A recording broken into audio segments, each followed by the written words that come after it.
around the country, this has been a trend, unrecognized and at times even uncontested. And we'll get further into that. But what we want you to take away from this is the DAs are the primary force driving mass incarceration. Right, so my name is Rashawn Bliss. I work with Alex Landau with the Denver Justice Project, and we're really happy to be working here with BLM today to talk to you all about mass incarceration, and especially this key person inside of that system called the district attorney. So today is about understanding the district attorney and why the district attorney. We just saw that because mass incarceration impacts so many of us, but also because this person, this office is elected, and that this year is the first year in 12 years that the district attorney has actually had a contested race, and we need our community to be involved in this and to go forward with it. So how do we progress the slides? We put it down. Okay, cool. So from what you've heard so far, we're gonna incorporate your feedback in this whole thing. So who can tell me who's the primary contributor to mass incarceration? The district attorney. You all have learned so quickly. That's great. Absolutely. So district attorneys, for all of the reasons that we will share, have a huge role to play in continuing mass incarceration, but they also could play a huge role in ending mass incarceration. So that's why it's so important that we look at who's involved in that race and make sure that they are accountable to our community, starting even before they're elected. Next slide. So, who is the highest paid state elected official in Colorado? Just a guess.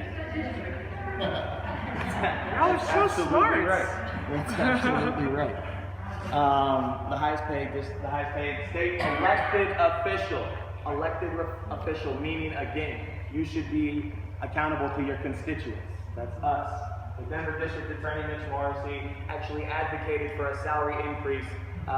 One of his major complaints was inflation. And now he is currently paid $232,000 a year.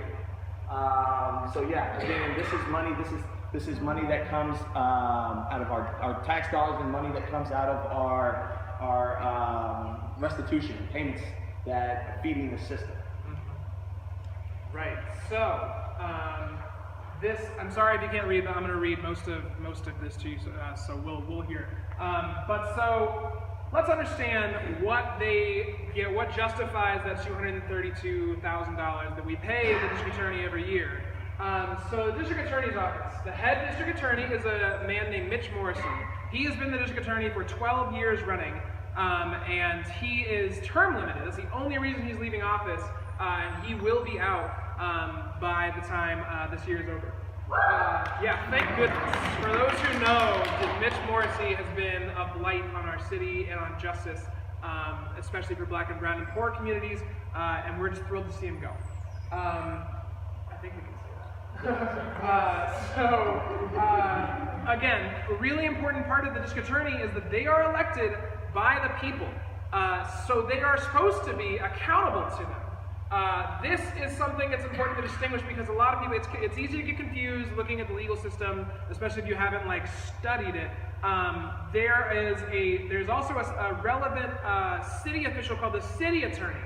The city attorney plays a similar role to the district attorney, but it's different because they are not elected. The city attorney is actually appointed by the mayor. The current city attorney is Scott Martinez, but he's actually moving on. So the city attorney right now is being replaced, but he's going to be reappointed, a new person will be appointed by the mayor. The city attorney is accountable to the mayor. They're the lawyer for the city. The district attorney is accountable to you. They work for us, the people, our communities. They're supposed to serve our interests. So that's a really important thing to understand about the district attorney. In their office, they have 77 attorneys who work under the head district attorney, and they handle over 6,000 felonies and 18,000 misdemeanors, which if you do the math, works out to about 311 cases per person. And that's a lot of cases, right? But we show the statistic to show you that they have a massive scope. The district attorney can advise, can weigh in on any of these over 24,000 cases, and that's 1 year. Just 1 year, the district attorney handles that many cases. So multiply that times 12 years, and that is the scope of the impact that a district attorney, and especially the next one who comes in, could have on our community. Those are all 24,000 of those cases represent someone's life, represent a person in your community, a friend, a family member, someone who you thought of when you raised your hand. And these decisions that they make about us impact all of us. So that's why it's so important to understand this office. And just in conjunction with that, 311 cases per attorney means that you don't have enough time to get to know these individuals as people. You're not making an empathetic or a decision based on empathy around how your decision is going to impact the rest of this person's life. So, you know, when you're overworked with 311 cases, this is a similar critique and criticism that we have of our public defenders, right? People say that they're overworked, they can't necessarily spend the time that it requires to get the outcome that most folks would desire. But when you look at the prosecution, how can somebody who has 311 cases look at you and see you as more than just a number that they need to shuffle through by the end of it? Right, it becomes a very mechanical kind of engagement with each case, which is why we see mass incarceration ballooning, right? Because it's just easier for these people to make decisions to send people to jail. But we're going to get more into that. So just the last piece is just say that, you know, the district attorney prosecutes all kinds of criminal violations. They do not handle civil cases. So if you have had your rights violated, that's a civil kind of case. If you have committed a crime, that's a criminal. If you've broken some kind of law, if I punched Alex in the face, that's assault. That's the kind of case they handle. If I defraud Alex in some kind of white-collar crime, lots of times that can be criminal. Actually, that's a bad example. But a lot of times it'll also be a civil suit that will settle. But just so people know, they are the criminal prosecutors for the state. So, some things that the DA can influence within our community. There are lots here, so we're going to go back and forth with them. The first one, mass incarceration. The DA is one of the the DA's office is what they prosecute, they send people to jail, they decide whether they are going to prosecute or not, so they are who's filling jails. So I'm sure we've all heard the statistic that the United States has the most people in prison of all of The next, like, several countries combined. of many countries combined. More than any country in the history of humanity. Our district attorney's office drives that. Their goal is to prosecute someone to the fullest extent of the law, and that's what's happening. So these are, just a list of the many key areas. There's so many different ways that the district attorney impacts our communities, but these 10 are some of the ones the Denver Justice Project has highlighted as the important ones for us in the justice-oriented sectors of our community to pay attention to and make sure that we hold them accountable on. So we don't want to run through the whole thing because all of you should have a little blue folding sheet. That one has a lot more information on all of these several areas, but we'll just pick through a few of them that are highlighted here and a couple that aren't, just so we understand like the scope. So the next one I'll talk about is immigration. So the second one up here, I don't know if you can read it, says respecting the right to protest. Clearly super important issue that the district attorney can make decisions about who to protest and who not to. But we want to highlight immigration because it's such an important part of how another part of mass incarceration, the broken immigration system, is played out here in Denver and under this person's authority. Basically, the DA can make the decision to prosecute someone in a way that will respect the fact that they're an undocumented immigrant and not subject them to a higher penalty and a higher sort of consequence than someone like me or Alex who has our citizenship, but they often choose not to.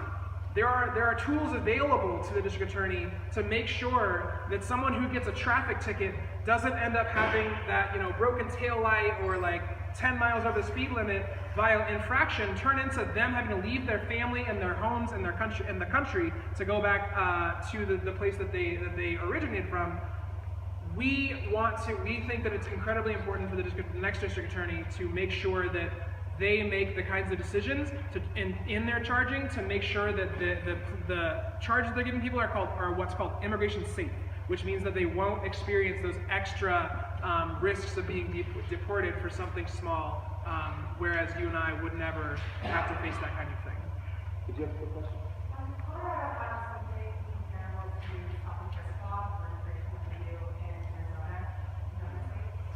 So we had SB 90. I think what you're referencing is 1070 out of Arizona, which essentially made it okay for police to stop people who they felt looked undocumented, which is essentially, as it's spelled out, legalized racial profiling.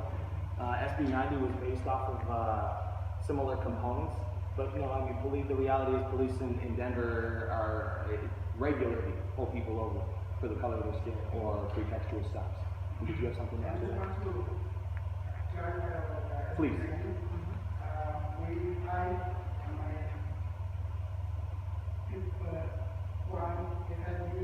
We work for CIR, the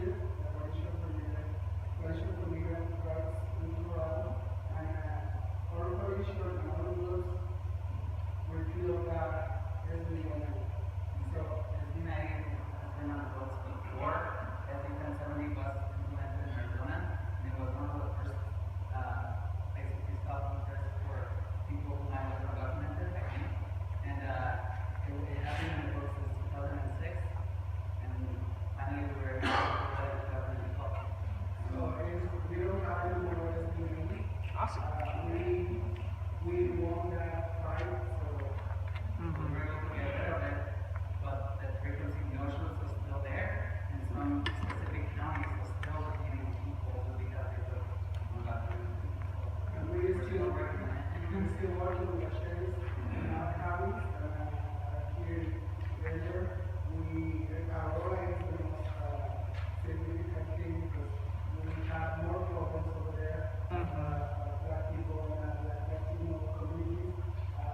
We are the most problems in this area. That's right. So we fight for that, and we follow the law.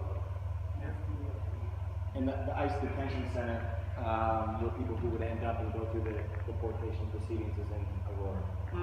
Peoria. Yeah, thank you guys for adding that information.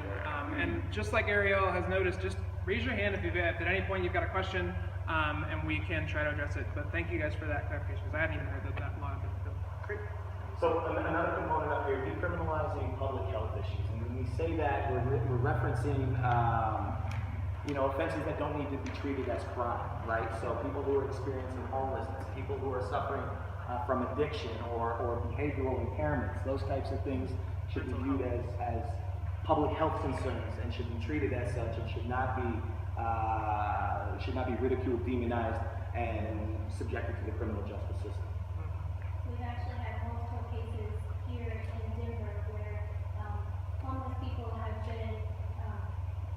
been arrested, jailed, did not get out of jail because of a $100 bond. And in the case of Michael Marshall, did not leave alive.